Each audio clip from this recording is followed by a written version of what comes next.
नमस्कार, आप देख रहे हैं A1 टीवी का खास कार्यक्रम आज का एजेंडा और आपके साथ मैं हूं आशीष तिवारी। आज का एजेंडा में हम चर्चा करेंगे राजस्थान में होने वाले उपचुनाव की। प्रदेश की 6 सीटों पर उपचुनाव होने हैं। 6 सीटें, जिनमें से 5 सीटों पर विधायकों ने सांसद का चुनाव लड़ा, सांसद बन गए। इसके बाद विधायक के पद से इस्तीफा दिया। ये 5 सीटें खाली हुई विपक्षी दलों की, जिनके विधायक थे, तो वहीं एक विधायक सलूम्बर से बीजेपी के विधायक अमृतलाल मीणा का निधन हो गया, जिससे ये सीट खाली हुई है। कुल मिलाकर 6 सीटों पर उपचुनाव होने जा रहे हैं और ये 6 सीटों के उपचुनाव भजनलाल सरकार की अग्नि परीक्षा भी हो सकती है। इसी पर चर्चा करेंगे। चर्चा करने के लिए मेरे साथ स्टूडियो में मौजूद है कांग्रेस प्रवक्ता भीमराज जी जाखड़, आपका बहुत बहुत स्वागत है। साथ ही चेतन राजपुरोहित जी, आपका भी बहुत बहुत स्वागत है, बीजेपी प्रवक्ता। चेतन जी, सबसे पहले सवाल करूंगा भीमराज जी जाखड़ आपसे। भजनलाल सरकार प्रदेश में है, डबल इंजन की सरकार है प्रदेश में और देश में। जनता ने समर्थन दिया है, जन समर्थन से सरकारें बनी हैं और अब 6 सीटों पर उपचुनाव होने जा रहे हैं। ऐसा माना जाता है कि उपचुनाव में जो पार्टी सत्ताधारी होती है, अगर वो सीट जीतती है तो सरकार के कामकाज पर मुहर लगती है और उस सरकार को वाहवाही मिलती है। लेकिन अब ये 6 की 6 सीटें चुनौती बनी हुई है। क्या, किस नजर से आप इसे देखते हैं? कांग्रेस किस नजर से देखती है? हालांकि विपक्षी दलों के पास में ही ये 5 सीटें थी। इसके बारे में ये कहना चाहेंगे कि सरकार जब दिसंबर के अंदर आई थी और जनता ने मैंडेट दिया था, भजनलाल जी मुख्यमंत्री बने थे, तब इन्होंने जनता से जो वादे किए थे, चाहे बिजली का ले लीजिए, एग्रीकल्चर का ले लीजिए, एजुकेशन का ले लीजिए, मेडिकल का ले लीजिए, और आज मैं पढ़ रहा था गैस सिलेंडर का, तो कौन सा वादा था जो पार्टी ने, बीजेपी की सरकार ने पूरा किया जो इनके जो घोषणा पत्र में था? एक भी वादा पूरा नहीं की। सरकार का मैनेजमेंट फेलियर दिखा। और मैं आपको चैनल के माध्यम से कहने जाते हैं, उपचुनाव में आप देख लीजिए कि जो सीटें 6 सीटें हैं कांग्रेस पार्टी इसमें जीतेगी, जिसमें 2 सीटें 84 और खींवसर 84 बीजेपी ने जीती थी और जो खींवसर है वो हनुमान बेनीवाल की पार्टी आरएलपी ने जीती थी। तो हम ये कहना चाहते हैं कांग्रेस पार्टी इसके अंदर मंथन करेगी और हमारे प्रत्याशियों को जिनको टिकट देना है उनको देगी, और कांग्रेस पार्टी करीबन ये मान के चलिए 5 सीटें इसके अंदर कन्फर्म जीतने की पोजीशन पे आज के दिन।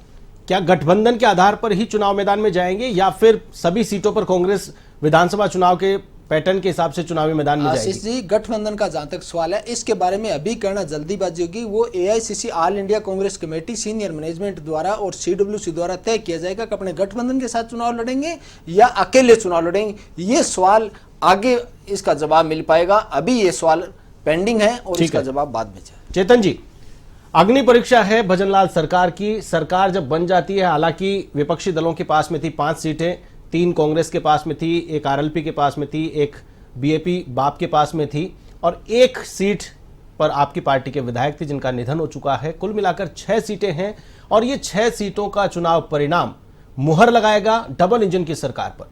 चेतन जी। आशीष जी, देखिए, कोई भी चुनाव हो 4 कंपोनेंट होते हैं।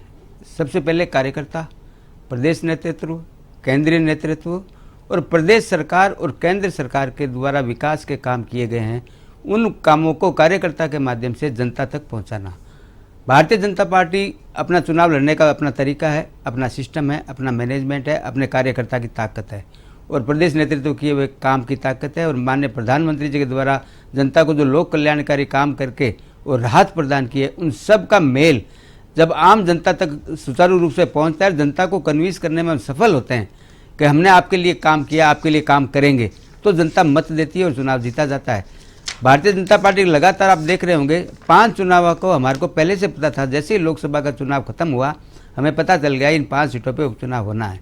उसी दिन से संगठन ने तैयारी शुरू कर दी और लगातार जिस प्रकार से सक्रियता आप देख रहे हैं, चाहे खींवसर विधानसभा हो, चाहे 84 हो, सलम्बुर कब ले लीजिए आप, चाहे देवली उनियारा हो, जिस विधानसभा को आप देखेंगे, चाहे झुंझुनू हो, हम लोग संगठन के माध्यम से और सरकार के कामों को लेकर के जनता के बीच में जा रहे हैं। विकास की राजनीति हम लोग, भारतीय जनता पार्टी विकास की राजनीति करती है। हमारे मित्र ने भी बताया क्या काम किए, एक काम बता दीजिए। मैं बताना चाहता हूँ, सबसे पहले बात करता हूँ मैं सिंचाई पानी की। ईआरसीपी हो चाहे यमुना जल समझौता हो, जिस प्रकार की सरकार ने तत्परता दिखाई और 15 दिन के अंदर उसको एमओयू साइन किया, ये अपने आप में बताता। पहली बात। दूसरी बात, बिजली पर आ जाइए। बिजली पर 3 मेजर कंपोनेंट हैं, प्रोडक्शन, ट्रांसमिशन और डिस्ट्रीब्यूशन।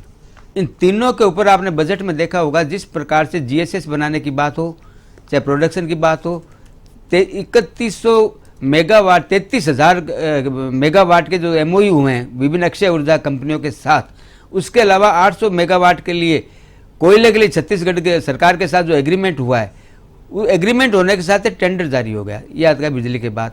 अब आता हूँ शिक्षा की बात। शिक्षा में जिस प्रकार से माननीय मुख्यमंत्री जी ने काम किया, जिस प्रकार से बच्चों को राहत दी है, जिस प्रकार से शिक्षा फ्री करने का काम किया है, इन सब कामों को मैं बताने लगूंगा तो पूरा टाइम इसी में चले जाएगा। फ्री किस संदर्भ में? 12वीं तक की शिक्षा बच्चों को, कन्याओं को फ्री देने की बात हम लोगों ने हमारे संकल्प पत्र में की थी, उसको लागू करने की बात हम लोग कर रहे हैं। बजट के अंदर आदेश जारी नहीं हुए ना अभी? हाँ, मैं बता रहा हूँ, उसी लाइन पे हम लोग काम कर रहे हैं, एक्सरसाइज चल रही है। और भारतीय जनता पार्टी कोई भी काम की जब घोषणा करती है, उसका पूरा विश्लेषण करके प्लस माइनस देख करके ध्येय एक ही जनता को राहत पहुंचाना। देखिए, जैसे मैं एक एग्जांपल देता हूं। बिल्कुल, चुनाव आने हैं, चुनाव में ज्यादा समय नहीं है, और जो काम आप बता रहे हैं वो आपकी लंबी दीर्घकालिक प्लानिंग हो सकती है, आगे को लेकर के आपकी प्लानिंग हो सकती है। लेकिन अगर वर्तमान में देखा जाए, शिक्षा की बात आपने की कि हम फ्री करने की कोशिश कर रहे हैं, इस दिशा में कदम बढ़ा रहे हैं, बिजली का प्रोडक्शन हम बढ़ा रहे हैं, और साथ ही साथ ERCP यमुना जल समझौते की बात करें, MOU हुआ है, वो धरातल पर अभी आना बाकी है।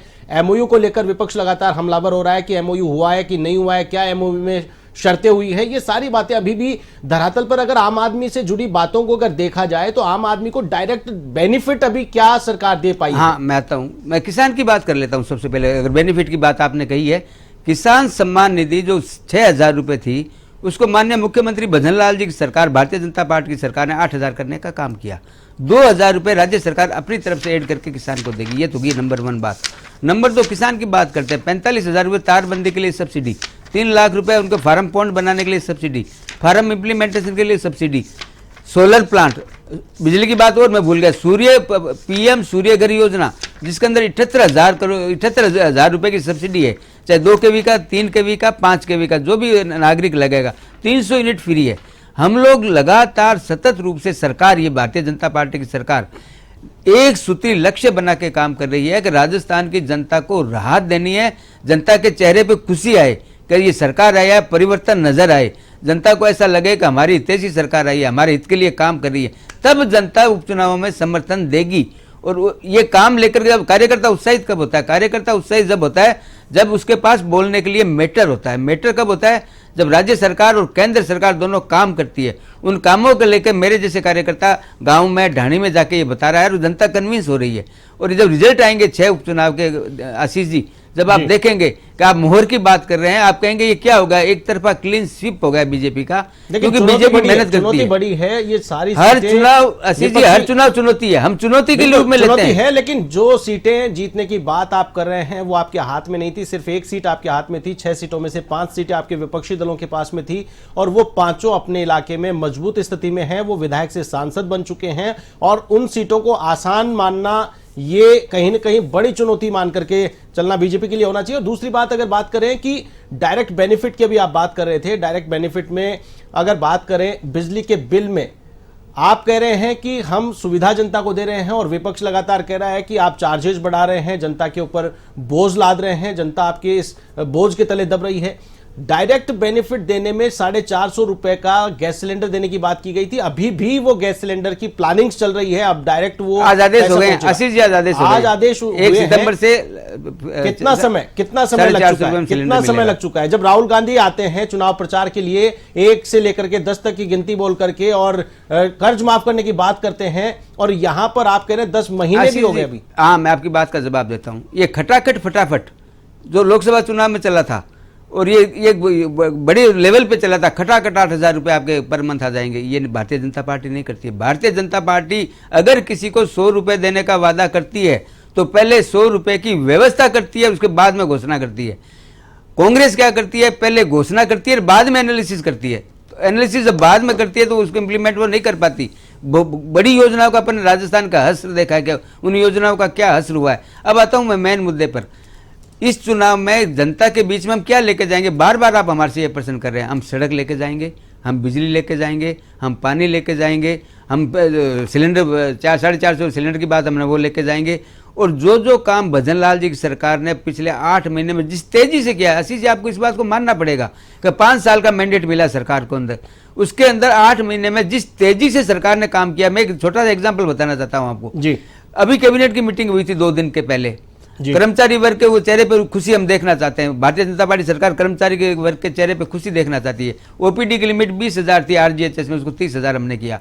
ग्रेजुएटी की लिमिट 20 लाख थी, उसको हमने 25 लाख किया। लेकिन चिरंजीवी स्वास्थ्य बीमा योजना को लेकर के कोई निर्णय नहीं देखने को मिला। भीमराज जी कुछ कहना चाहते हैं। भीमराज जी, डॉक्टर साहब मेरे सीनियर रहे हैं, इनका रिगार्ड करता हूं मैं, बट राजनीति इज ए डिफरेंट इश्यू। बड़ी बड़ी बातें की, बड़े बड़े जिक्र किए। मैं पूछना चाहता हूँ, इन्होंने आरसीपी का जिक्र किया, बिजली किया, शिक्षा किया, सिंचाई पानी का किया, सिलेंडर किया, किसान सम्मान निधि का किया, कृषि का किया। मैं पूछना चाहता हूं कि ये आपने यमुना जल समझौता किया, तो वो जो एमओयू किया है, कोई बीजेपी के लिए कांग्रेस के लिए एमओयू नहीं है, जनता के लिए, जनता के सामने तो रखिए। आप जनता के लिए काम कर रहे हैं, जनता ने आपको चुना है। आज तक कोई एमओयू नहीं हुआ। हरियाणा ने यह कहा है कि बाढ़ का पानी सरप्लस होगा तो हम पानी देंगे।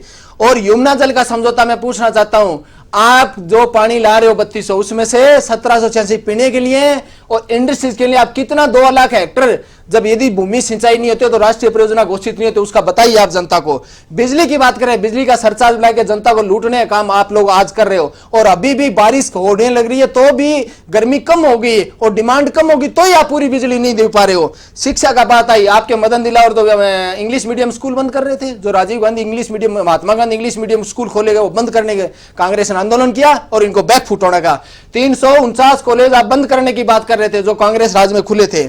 सिंचाई पानी की बात करना चाहते हैं। मैं पूछना चाहता हूं, जिस जगह से माननीय हमारे डॉक्टर साहब आते हैं, आईजीएनपी का आज से 7 साल से रिनोवेशन बीजेपी सरकार में शुरू हुआ था। भजनलाल सरकार ने अब 70 दिन की बंदी करके उस रिनोवेशन को क्यों रुकवाया? जो पंजाब में भी होता था लाइनिंग का काम और राजस्थान में भी होता, उसको रुकवा दिया। सिलेंडर की बात कर रहे हैं, बीजेपी सरकार ने 68 लाख लोगों को सिलेंडर दिए हैं। और मैं पूछना चाहता हूं कि वो सिलेंडर जो कांग्रेस का राज था, 76 लाख लोगों को सिलेंडर मिलते थे। और यदि आप सिलेंडर का देना चाहते हो तो जहां बीजेपी शासित दूसरे राज्य वहां भी वो सिलेंडर देने चाहिए। और किसान सम्मान निधि की बात करते हैं, मैं आंकड़े देना चाहता हूं। 2022-23 के अंदर 58.27 करोड़ लोगों को किसान सम्मान निधि मिलती थी। 2024 के अंदर 38 करोड़ लोगों को मिल रही है। क्या पहले वाले आंकड़े सही थे या अब वाले आंकड़े? 14% किसान सम्मान निधि क्यों घटाएगी? और किसान सम्मान निधि की बात कर रहे हो, आप किसानों को 200 रुपए लूट के यदि 50 रुपए दे रहे हो तो किसान सम्मान निधि नहीं है, वो लूट का आप लाइसेंस ले रहे हो खुद के लिए और वाई लूट रही हो। जब किसान एमएसपी मांग कर रहे तो आप 3 काले कानून थोप रहे थे। और आपकी सरकार ने आते 1000 गोंड मंडियां जो कांग्रेस राज में यहां राजस्थान के थी, आपने आते ही बंद की। और मैं एक बड़ी बात कहना चाहता हूं, मुख्यमंत्री भजनलाल जी जहां से आते हैं वो सरसों का 50% प्रोडक्शन होता है। और मैं आंकड़े के साथ कहता हूं 125 सरसों ऑयल मिल थी और जो बाहर से ऑयल आता था उसमें 38% इंपोर्ट ड्यूटी लगती थी, उसको घटा के केंद्र सरकार ने 5% कर दिया। और वहां 100 फैक्ट्रियां बंद हो चुकी है, हजारों आदमी बेरोजगार हो चुके हैं। इसका जिम्मेवार कौन है? और जो सरसों पिछले साल 7,000 6,500 बिकी थी, अब की बार 4,500 से ऊपर नहीं गई, बताओ इसका जिम्मेवार कौन है? और दूसरी बात, किसानों की बात करते हो, मैं पूछना चाहता हूं केसीसी के ऊपर जब यूपीए गवर्नमेंट थी तो 3% और 7% केसीसी ब्याज लगता हुआ 14% लग रहा है, वो लूट रहे हैं। तो इसका जिम्मेवार कौन है? कुछ नहीं है सर, सिर्फ और सिर्फ दिखावे। आप एक बात बता दी और चिरंजीवी योजना इन्होंने बंद करके, जो इतनी बड़ी देश में सबसे अच्छी योजना थी मेडिकल के लिए, उसको बंद करने का काम किया तो बीजेपी ने किया। सचिन शर्मा जैसे लोग, बच्चों की यहाँ डेथ हो जाती है, उसको बताइए आपने कितने लोगों का मुआवजा दिया? बच्चों की डिलीवरियां, महिलाओं की डिलीवरियां हॉस्पिटल के गेट पे हो जाती है, आपने कितने लोगों पे कार्रवाई की? आप बताइए। कुछ नहीं है सर, सरकार का फेलियर है। पूंजीपति मित्रों के लिए काम कर रहे हैं और इन्होंने पूंजीपति मित्रों का कर्जा माफ किया। किसानों के बारे में कोई एक काम किया तो बताइए? और किसानों और मजदूरों की लाशों पे राजनीति आप लोगों ने की है। भजनलाल एक सेकंड, एक पॉइंट और, नरेगा मजदूर आप आंदोलन कर रहे हैं, 4 महीने से उनको पैसे मिल रही है, बताइए इसका जिम्मेवार कौन है? आपकी सरकार ने लोकसभा चुनाव से पहले 10.70 करोड़ नरेगा मजदूरों को बाहर निकाला। किस आधार पर लिया? नरेगा स्कीम के अंदर सरकार की, आधार कार्ड के अंदर सरकार का और बैंकिंग सेक्टर के अंदर सरकार का, उनकी क्या गलती थी बताइए? पर आप उसके आपकी सरकार ने एक ही कदम उठाया, उसके बाद तो बता दीजिए। कुछ नहीं है, सरकार का फेलियर है। और यहां में आपको क्लीन स्वीप करे, क्लीन स्वीप बीजेपी जरूर होगी, ये बात क्लियर है। बिल्कुल। कांग्रेस प्रवक्ता भीमराज जाखड़ जी ने जो लगातार आरोप लगाए उनका जवाब ले लेते हैं। चेतन राज पुरोहित जी बीजेपी प्रवक्ता हमारे साथ स्टूडियो में लगातार बने हुए हैं। चेतन जी, उपचुनाव में जाना है और लगातार विपक्ष हमलावर है, सवालों की झड़ी अभी भीमराज जी ने लगाई है और अभी तो मैदान में जाना बाकी है, जनता को जवाब देना बाकी है। नरेगा हो, गैस सिलेंडर हो, बिजली हो, शिक्षा हो, तमाम मुद्दों को लेकर आरोप लगाए जा रहे हैं। क्या कुछ कहना है चेतन जी? सबसे पहले तो मैं किसान की बात करूंगा जी। कांग्रेस सरकार ने जिस प्रकार से 5 साल तक राजस्थान के किसानों को धोखा दिया था, और वही बात वापस आती है। राहुल गांधी जी ने चुनाव कैंपेन मीटिंग में कहा था 1 से 10 गिनेंगे और चुनाव आपके कर्जे माफ हो जाएंगे, लेकिन बाद में इफ बट लगाया और 22,000 किसानों की जमीन नीलाम हो गई। लेकिन भारतीय जनता पार्टी सरकार कोई भी घोषणा करती है उससे पहले उस घोषणा को इम्प्लीमेंट करने के लिए क्या क्या करना पड़ेगा और क्या क्या व्यवस्थाएं करनी पड़ेगी उनका अध्ययन करती है। अध्ययन करके उसके बाद में हम लोग आगे बढ़ते हैं और उस घोषणा को करते हैं। हम कभी हवा के अंदर बात नहीं करते, कभी केवल थोथी घोषणाएं करने का काम भारतीय जनता पार्टी की सरकार नहीं करती है। मैं पिछली बातों पे नहीं जाऊंगा क्योंकि इन सब बातों का जवाब जनता ने, राजस्थान की जनता ने कांग्रेस पार्टी को दे चुकी है और यहाँ से कांग्रेस पार्टी की विदाई भी तय कर दी। क्यों कर दी? जनता ने ये समझ लिया था ये धोखेबाज सरकार है और कांग्रेस के किए गए पापों का कर्म आज भारतीय जनता पार्टी को चुकाना पड़ रहा है। 1 लाख करोड़ रुपए का इन्होंने बिजली विभाग में जो घाटा छोड़ के गए हैं, जिस प्रकार के घोटाले इन्होंने जल जीवन मिशन बिजली विभाग में किए थे, उनकी परत दर परत खुलने लगी है और धीरे धीरे आप सब लोगों के सामने आएंगे कि किस प्रकार के पाप इन्होंने राजस्थान की जनता के साथ किए थे। भारतीय जनता पार्टी का स्पष्ट मानना है, मैंने शुरू में कहा था हम विकास की राजनीति करते हैं। हम जनता के बीच में हमारे प्रधानमंत्री जी की चाहे पीएम आवास योजना हो, चाहे हर घर नल योजना हो, चाहे उज्ज्वला योजना हो, चाहे मुद्रा योजना हो, चाहे मृदा स्वास्थ्य कार्ड की योजना हो, उन सब योजनाओं को लेकर के हम जनता के बीच में जा रहे हैं और जनता को बताने के लिए हमारे कार्यकर्ता के पास, क्योंकि हमारा प्रदेश नेतृत्व और केंद्रीय नेतृत्व काम करता है जनता को राहत देने का, तो भारतीय जनता पार्टी का कार्यकर्ता उत्साहित होकर के जनता के बीच में जाता है। कांग्रेस के कार्यकर्ता का दिक्कत क्या है कि ये जनता के बीच में नहीं जा पाते। और तो मैं एक लास्ट बात और अंतिम बात कहना चाहता हूं, कांग्रेस अगर विपक्ष का धर्म भी निभा लेती ना तो बहुत अच्छा होता। विधानसभा की कार्रवाई को आपने लगातार देखा है, कांग्रेस के किसी भी विधायक जी ने जनता के मुद्दे नहीं उठाए। बहिष्कार किया तो किन बातों का बहिष्कार किया, वॉकआउट किया तो किन बातों का वॉकआउट किया, अगर धरना दिया विधानसभा में किसके लिए दिया। आप इन जब बातों का अध्ययन करेंगे तो मैं तो कहता हूं, मैं निवेदन करता हूं कि विधानसभा एक ऐसा स्थान है जहां पे जनता की समस्या रखने के लिए विधायक को चुना जाता है और विधायक जनता की समस्याओं को सरकार के सामने रखे और मैं कहता हूं सुझाव देवे।